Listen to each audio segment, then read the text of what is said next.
tudo bem? Tô aqui para mais um vídeo da série Para Entender o Beisebol, vários vídeos aí explicando situações aí da Major League Baseball, do universo do beisebol, para o pessoal que está querendo entender um pouco mais do esporte. Neste vídeo agora eu vou falar sobre as principais estatísticas, vou falar das mais simples assim, só para o pessoal que está realmente começando, né? A estatística é um elemento muito importante da avaliação de um jogo de beisebol. Tem um outro vídeo aqui dessa série que explica por que as estatísticas são tão importantes nos esportes americanos. Então vai aqui na playlist, aqui embaixo aqui do meu canal, que você vai ver esse vídeo aí explicando a importância das estatísticas, que começou muito no beisebol, né? Um rebatedor, ele tem como estatísticas mais básicas: aproveitamento no bastão, home run e corridas impulsionadas, né? Então, aproveitamento no bastão é a média de rebatidas que ele consegue, né? É o aproveitamento que ele tem, o percentual de rebatidas que ele consegue a partir do número de vezes em que ele vai rebater.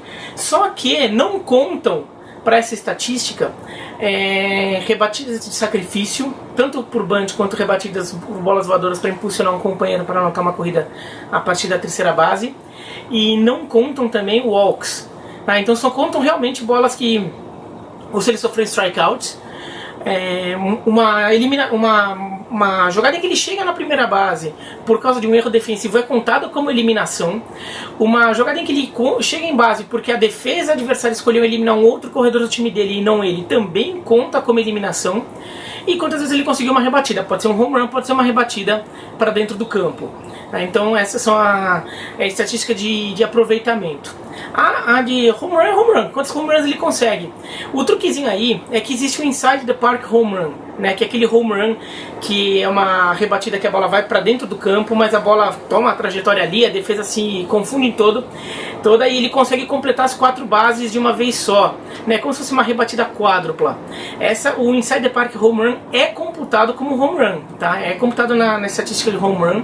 Eu mesmo não concordo muito com essa ideia, tá? Porque eu acho que essa estatística, o inside the park home run simboliza uma situação diferente de um home run, né? Um home run marca muita potência, por exemplo. Um inside the park home run tem mais a ver com velocidade e com algum equívoco da defesa adversária. De qualquer forma, 99,9% dos home runs da liga são home runs tradicionais, né? Uma rebatida para fora do campo, que vai dentro da área de jogo, né? Mais para arquibancada. E então o inside the park home run é quase irrelevante aí como uma influência nessa estatística. Corridas impulsionadas são quantas corridas um jogador conseguiu impulsionar do seu time quando ele estava no bastão, tá? Então se ele, por exemplo, tem um companheiro dele na segunda base, ele consegue uma rebatida simples, esse companheiro vai da segunda base para o home plate, completa uma corrida, então o rebatedor tem uma corrida impulsionada, então ele conseguiu fazer com que um companheiro percorresse base a partir de uma ação ofensiva dele. A corrida impulsionada vale até para walk, então se tem bases lotadas e ele só recebe um walk, é considerada uma corrida impulsionada dele. Se ele rebate um home run, conta como a corrida impulsionada dele próprio, em que ele se impulsionou.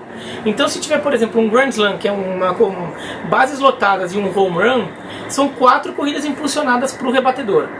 O que não conta como corrida impulsionada é uma queimada dupla com nenhum eliminado. Então tem, por exemplo, um corredor na bases lotadas, nenhum eliminado, e o rebatedor cai numa queimada dupla. Então o corredor da terceira completa a corrida, né? Então ele completa a corrida e anota essa corrida, mas o rebatedor é eliminado e o corredor da primeira base que está indo para a segunda também é eliminado. Aí não conta como corrida impulsionada, tá? É uma única exceção aí nessa regra. Outras estatísticas ofensivas importantes é percentual em base, que é muito parecido com o aproveitamento no bastão, né? O aproveitamento no bastão é o AVG, de average, de inglês, né? Da média em inglês. O percentual em base é o OBP, On Base Percentage, que conta quantos por cento das vezes ele chegou em base.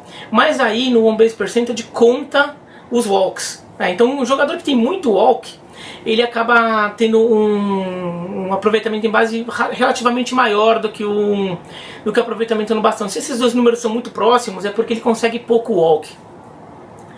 O slugging também é uma estatística, essa é meio complicada de explicar, tá? Mas o slugging teoricamente é uma porcentagem, mas na verdade não é bem uma porcentagem. Por exemplo, ela conta na verdade quantas bases, quantos por cento de bases ele consegue por rebatida, por ida ao bastão na verdade. Mas se ele consegue, por exemplo, toda vez que ele for rebater ele conseguiu uma base, ele tem 100%. Né? Então digamos que toda vez que ele for rebater ele conseguiu uma rebatida simples, 100%. Mas se ele conseguir todas as vezes que ele consegue uma rebatida dupla, ele tem 200%. E conseguir uma tripla é 300%, conseguir um home run todas as vezes que for bastante dá 400%. Claro que ninguém consegue isso. E o on-base plus slugging, que é simplesmente a soma do slugging dele com o on-base percentage. O slugging é simbolizado por SLG, de slugging. É difícil traduzir, mas assim, a tradução melhor seria a pegada. Tá? Pegada no sentido de boxe, tá? Slugger, que é no beisebol usado para o principal rebatedor de força, um slugger é um rebatedor de força. No boxe, o slugger é um pegador, né? Aquele boxeador que consegue muitos nocautes, aquele boxeador de pegada forte. Então, o Mike Tyson era um slugger, né? Então, não é, por exemplo, um boxeador mais técnico, por exemplo, não é considerado um slugger. Então, o termo para o beisebol seria um percentual de pegada, mas de força, né? De pegada do golpe. Então, seria a tradução, mas acho que em português as pessoas não teriam uma noção tão clara do que está dizendo, né? Até porque os termos do boxe não são tão consagrados no dia a dia aqui como nos Estados Unidos, em que o boxe é um esporte mais forte. Ainda que o boxe tenha sido já forte aqui, mas agora diminuiu bastante. Mas seria por aí. Outra estatística ofensiva que se mede é o roubo de base, e quantas vezes ele roubou a base e o percentual de aproveitamento de roubo de base, né? Então quantas vezes ele tentou roubar a base e quantas vezes ele conseguiu, né, o aproveitamento dele. Do arremessador, a estatística mais importante é o ERA, que é Earned Run Average, que é a média de corridas merecidas, corridas que ele mereceu que fossem creditadas a ele, tá? Então corridas que o arremessador tem culpa dela. E o cálculo é quantas corridas ele cede em média a cada 9 entradas que ele arremessa. Você faz uma regra de 3 aí para calcular, tá? Então você pega quantas entradas ele arremessou, quantas corridas ele cedeu, daí você faz 9, que são 9 entradas, que seria o equivalente a um jogo completo, né? E o X aqui, daí você faz a conta, a regra de 3, você multiplica em X e depois você divide. Você faz a conta ali, você tem qual é o ERA do jogador. Se tiver abaixo de 3 é muito bom. Se tiver entre 3 e 3 e muito, 3,6, 3,7 é bom. Se tiver acima de 3,8, 3,9 já não é tão bom. Se passar de 4 já tá ruimzinho, tá? Já tá problemático. Mas é assim que se mede o ERA. Essa é a estatística mais importante para o arremessador. Tem outras como vitórias, quantos jogos foram acreditados a ele como vitória dele. Aí é uma conta bem enrolada, tá? Mas assim, eu vou falar o geral, tá? O mais importante. Quando um time ganha o jogo, quem era o arremessador do time vitorioso quando o time abriu vantagem pela última vez, né? Então o jogo estava empatado ou um time estava perdendo, só que daí esse time virou o jogo ou desempatou o jogo e nunca mais foi alcançado pelo adversário. Quem arremessava, o último arremessador do time, no momento em que houve essa vantagem, é o arremessador vencedor.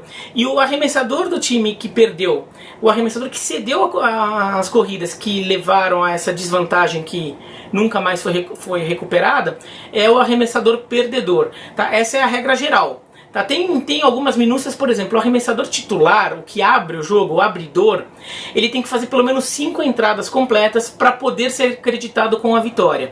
Se ele fizer menos que isso, mesmo que o time dele já estivesse vencendo o jogo e venha a vencer o jogo, ele não é acreditado com a vitória. A vitória fica com o jogador de bullpen, né, com o reliever, com um jogador que entrou, o arremessador que entrou depois, que teve mais importância para a manutenção daquela vantagem. Aí os estatísticos, o pessoal que está fazendo o acompanhamento daquele jogo que define quem é esse vencedor. Uma outra estatística importante de arremessadores, pegando já agora os reservas. Os arremessadores reservas, o double pen, que é o de jogos salvos, né, que é sobretudo para um fechador, né, que é o arremessador de bullpen, o arremessador reserva que entra para fechar o jogo. Então quando o time dele está em vantagem no marcador, ele entra para finalizar o jogo. Então normalmente é um arremessador mais frio, um arremessador mais concentrado, um arremessador que tem mais capacidade de conseguir 3 eliminações. Tem um outro vídeo aqui dessa série de Pra Entender o Beisebol que eu explico as funções aí dos arremessadores, tá? Então vai lá que tem mais detalhes sobre isso. Aqui eu tô falando rapidinho. Que são de jogos salvos, né? O jogo salvo é quando o arremessador vai arremessar na última entrada com o time dele vencendo por 3 corridas ou menos e ele consegue 3 eliminações, tá? Então o time tá vencendo, por exemplo, por 6-3, ele vai na 9ª entrada, vai lá e termina o jogo. Ele fica com o jogo salvo. Se o time estiver vencendo por 6-4, 6-5 também fica com o jogo salvo. Se ele entrar na 8ª entrada, por exemplo, ele faz a 8ª e a 9ª, daí não precisam ser só 3 corridas de vantagem, pode até ser um pouco mais, tá? Daí depende de quantas corridas e quantas eliminações ele consegue. Inclusive, ele pode até salvar um jogo de 4 corridas na 9ª entrada se de repente já tiver corredor em base e nenhum eliminado, por exemplo, tá? Então vai muito de quantas eliminações ele consegue em relação à quantidade de corridas que ele tem que evitar. Se ele fizer as 3 últimas entradas, 7ª, 8ª e 9ª, independentemente do placar, ele fica com o jogo salvo. Pode estar 90-0, ele fica com o jogo salvo, tá? Mas não é tão comum, não é muito comum. Mas esse ainda é o principal medidor de desempenho de um reliever, né, de um arremessador de bullpen, ainda que também muita gente conteste essa estatística, porque também tem muito jogo meio que está de barbada ali, então tem muito fechador de jogo salvo, fechador de jogo ganho. E tem gente que tem preferido valorizar arremessadores que às vezes o momento mais delicado do jogo não é a 9ª entrada, às vezes é uma 7ª ou uma 8ª com o corredor em base e o principal rebatedor do adversário indo pro bastão. Então já também há uma contestação sobre isso, mas eu falo isso em outro vídeo. Na defesa, a estatística mais comum é de percentual de acertos, né, quantos acertos que o jogador comete, o jogador tem, na verdade, em jogadas que ele participa. Mas aí o erro é uma estatística muito falha, tá? O erro como medidor da qualidade defensiva do jogador. Porque tem muito jogador que comete pouco erro, só que ele não é um bom defensor. Porque, por exemplo, um erro, futebolizando um pouco, o jogador de defesa ele tem que pegar a bolinha, né? A bolinha é rebatida, ela é colocada em jogo, vai pra ele. Ele tem que pegar a bolinha. Então um erro, ele ocorre basicamente de 2 formas. Quando ele toma um frango, usando um português de futebol, assim, quando ele toma um frango, a bola vem pra ele. Ele não consegue pegar a bolinha, assim, tipo, passa no meio da perna, bate na luva e cai. Uma situação bem caricata.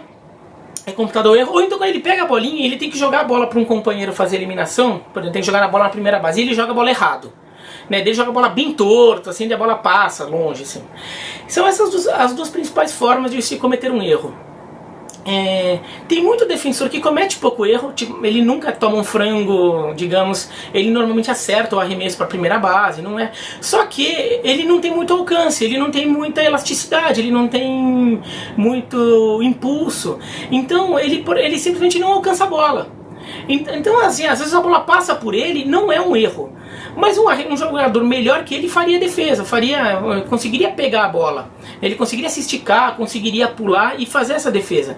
Então é uma estatística muito falha também. Tem jogadores que têm percentual de acertos altíssimos, mas também não tem tanta mobilidade assim. Então o pessoal que avalia aí sabe, tem outras estatísticas, tá? Existe estatísticas avançadas como corridas defensivas salvas, quantas corridas deixaram de ocorrer por causa de uma ação de um determinado defensor. Tem outros números que são usados, mas o percentual de acertos ainda é o mais tradicional e ainda é muito utilizado assim nas transmissões, no dia a dia, Mas não leve muito a sério não, quando você estiver acompanhando o jogo, assim, não leva tão a sério esse número. A última estatística que eu achei importante, que está ganhando muito espaço, tem sido muito falada, que é o WAR, é o Wins Above Replacement, escreve W-A-R, ou que nem o War, guerra em inglês. Esse WAR, ele mede quantas vitórias aquele jogador conseguiu para o time dele ao longo da temporada, em relação a um jogador substituto, né? Fosse um jogador de Triple A, né? Que ocupasse aquela posição. Então, o desempenho dele levou o time a vencer quantos jogos a mais? E não é porque assim, não, ele conseguiu a rebatida da vitória e ficou com a vitória dele. Não, ele conseguiu a rebatida da vitória, mas aquela vitória foi conquistada porque os companheiros dele também fizeram várias outras coisas ao longo do jogo. Tá, então ele ganha alguns décimos de ponto ali. Mas vai somando e você vê quantas corridas, quantas vitórias, aliás, o time acabou conquistando por causa do desempenho daquele jogador. E essa estatística tem uma questão interessante porque ela coloca arremessadores e rebatedores juntos. Então ela consegue traduzir ali a importância de que esses dois tipos de jogadores bem diferentes tiveram para a campanha de uma equipe. E se o WAR dele for negativo, porque ele foi pior, ele tirou vitórias do seu time, né? Então era melhor ter ficado com um jogador do AAA no lugar dele, tá? Para várias estatísticas aí que eu falei, sobretudo o ERA, de arremessador, e o aproveitamento no bastão, por exemplo, existe uma estatística ajustada, né, que seria o ERA ajustado, porque daí considera um pouco se o jogador está acostumado a jogar num estádio favorável a arremessadores ou favorável a rebatedores, né, porque às vezes o estádio ser muito favorável para o ataque ou para os arremessadores pode distorcer um pouco as estatísticas. Então existe até versões das estatísticas ajustadas as condições de estádio que o jogador mais joga, né? Porque, por exemplo, metade dos jogos dele normalmente são em casa, então o estádio em que o time dele joga, em geral, tem um papel muito forte nisso. Mas é isso, então, tem muita coisa nessa área de estatísticas, falei só as principais. Se quiser entender a importância das estatísticas no geral, tem um outro vídeo aqui nessa série, vê aqui na playlist. E se gostou do vídeo, se inscreva no canal, veja os outros, se tem alguma outra dúvida de beisebol que eu estou ajudando em algum outro vídeo lá a resolver, tá bom? Então é isso, então um abraço e até mais.